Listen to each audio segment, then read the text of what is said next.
ကျွန်တော် G ကိုင်မယ်နော်အဲ့မှာ1နဲ့2နဲ့3အကွက်မှာဖိထားမယ်နော်ဒီမှာလက်တန်းလက်တစ်ကျွဲပေါ့နော်1 2 3 43 2 3 2 1 2 3 1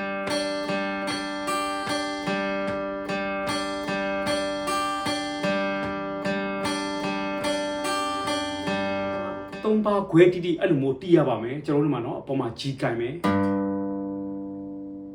6ကျိုးเนาะ3အကွက်ပြီးရင်6ကျိုး1အကွက်ပြီးရင်5ကျိုး3အကွက်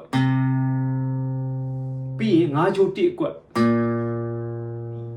off လုပ်ထားတဲ့နေရာ1အကျမှာကျွန်တော် base ကိုထည့်မယ်เนาะ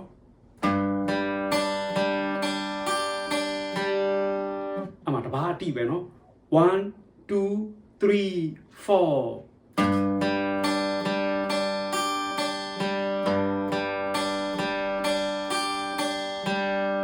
ပြီးရင်လက်ညိုး base ဟိုဘက်6ကျိုး1ကိုပြောင်းမယ်နော်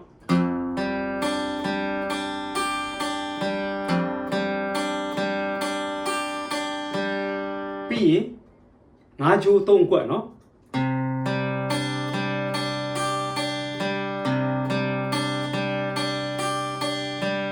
ပြီးရင်5ကျိုး1ကွက်သူကြတော့ပဲတီးမယ်5 3 2 3 5 3 5 3 5 3 2 3 5 3 5 3 5 3 2 3 5 3 5 3 တစ်နှစ်အဲ့လိုရွှေ့လိုက်တာပေါ့နော်5 3 2 3 5 3 5 3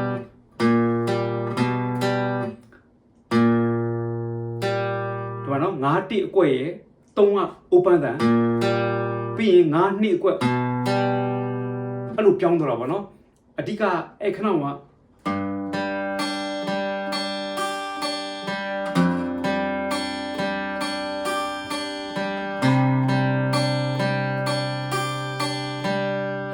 လုံးဝတစ်ထီရတယ်ပဲဒီဘက်မှာကျတော့ပဲဖြစ်သွားပြီ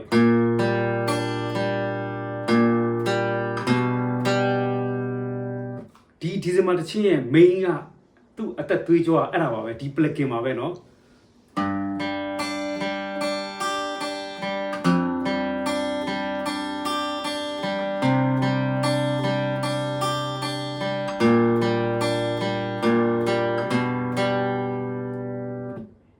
သူ speed အတိုင်းတီးမယ်ဆိုရင်တော့1 2 3 4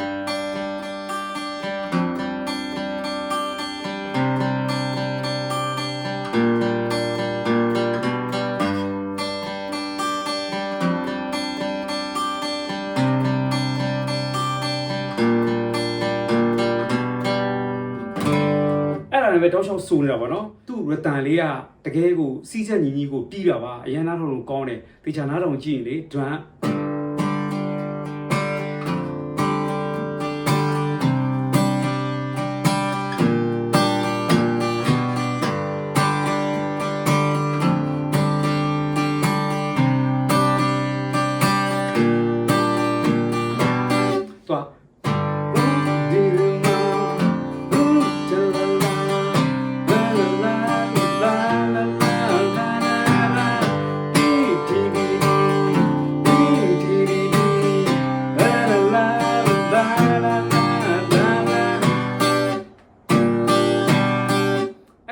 plugin တီးတဲ့အလုံးတွေအတိုင်းပဲဒီလိုပေါ့နော်တကယ်တမ်းဒီ5ကျိုးတောင်သူထိမယ်မထင်ပါဘူးအပေါ်က base လေးနဲ့အောက်ကျိုးလေး4ကျိုးပေါ့နော်1 2 3 4ကျွန်တော်အခုဒီတိုင်းတီးရင်5ကျိုးက automatic ကျွန်တော်တို့ဒီလက်ကလေးရဲ့အသားနဲ့ mute ဖြစ်သွားပြီပေါ့နော်5ကျိုးကအဲ့လို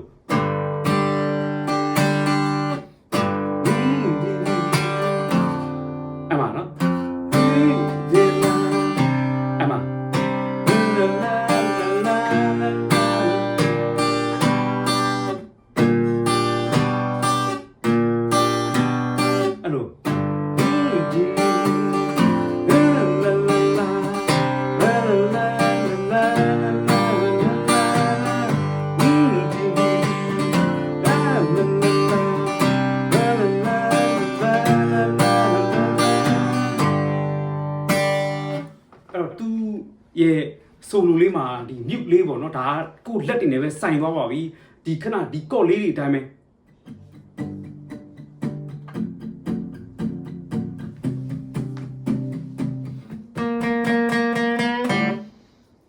ကျွန်တော်ဒီမှာနော်အဓိက तू က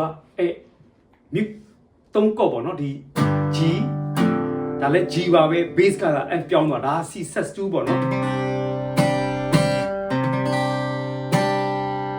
ပြီးရင်ဒါ G မှာမှ तू bass က B flat ကိုထောက်တာပေါ့နော်အဲ့ဒီနေရာမှာ तू ကမတီးတော့ဘဲနဲ့နော်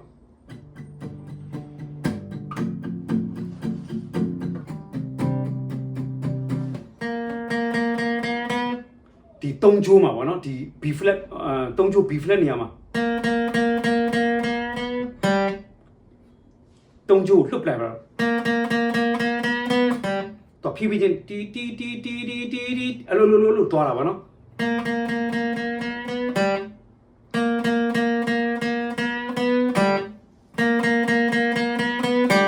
အဲ့လိုသွားတာပါနော်3ချိုးကိုအမြဲတမ်းတကယ်တော့ဒီသူ့ရဲ့မာပေါ့နော်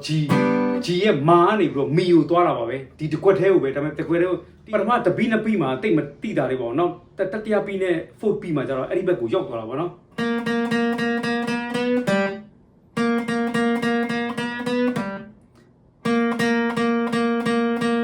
တော့တီးရ8ချက်ပါ1 2 3 4 5 6 9 8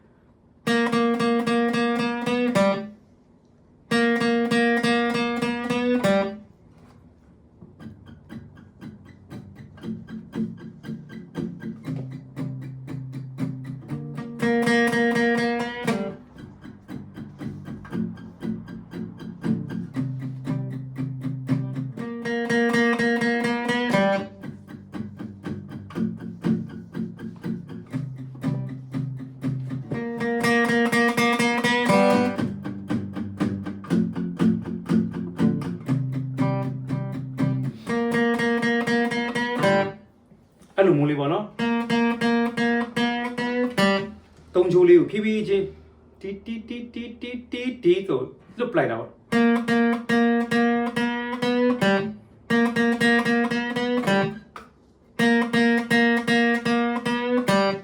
ကောရက်စ်လာပြီးတော့ဖေးလေး၄ပါး2ခါတီးပါတယ်ခုနှစ်အကွက်နဲ့8အကွက်ပေါ့နော်ခုနှစ်အကွက်က3ချိုး8အကွက်က2ချိုးပေါ့နော်ကျွန်တော်3ချိုးကမပြောင်းဘူး2ချိုးကပြောင်းတယ်နော်8အကွက်နဲ့10အကွက်ပေါ့နော်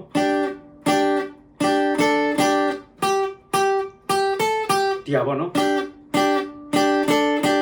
ပြီးရင်3ချိုးကမပြောင်းဘူးလက်အနေထားပဲပြောင်းသွားတယ်2ချိုးပဲပြောင်းပြီနော်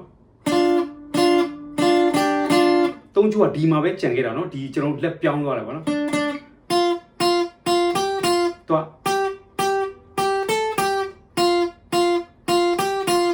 အဲ့ဒီဟာကို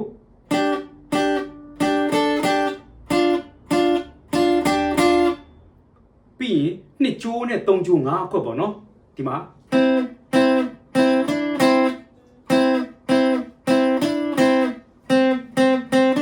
ဒါပေမဲ့2ချိုးလေးကတွဲနေမယ်ပေါ့နော်2ချိုးလေးကပါနေမယ်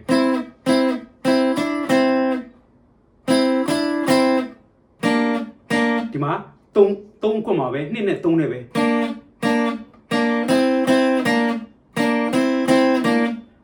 ဒီမှာလဲ